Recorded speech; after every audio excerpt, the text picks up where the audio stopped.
अस्सलाम वालेकुम दोस्तों।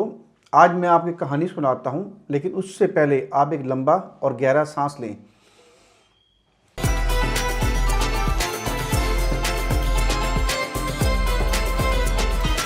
मैं आपको सांस और फेफड़ों की एक बहुत अच्छी कहानी सुनाता हूँ।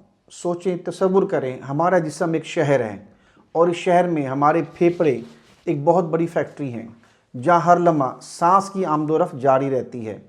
इन सांसों के लिए हवा को अंदर लाने वाली नालियों को समझें, जैसे बारीक बारीक सड़कें। जब ये सड़कें खुली हों तो हवा आराम से आती जाती रहती है और हमारी ज़िंदगी रवा दमा रहती है। कहानी में मसला कहाँ पैदा होता है? एक दिन इस शहर में मसला शुरू होता है। ठंडी हवा, गर्दो गुबार, धुआं, परफ्यूम, सिगरेट या इन्फेक्शन। जैसे ही ये चीज़ें आती हैं, सांस की नालियाँ घबरा जाती हैं। वो कहती हैं ख़तरा आ रहा है। सांस की नालियाँ 3 काम एक साथ कर बैठती हैं। पहला, उनके अंदर सूजन हो जाती है। दूसरा, नालियाँ सिकुड़ जाती हैं। तीसरा, उनके अंदर गाढ़ा बलगम भर जाता है। अब सोचें, बारीक सड़कें, ऊपर से सूजन और अंदर कीचड़, हवा का गुजरना मुश्किल हो जाता है। यही है दमा की असल बीमारी।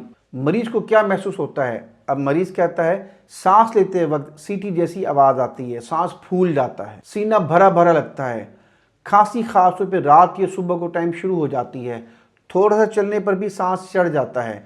बाज़ औक़ात मरीज को लगता है जैसे कोई सीने पर बैठा हो। हर शख्स को दमा नहीं होता।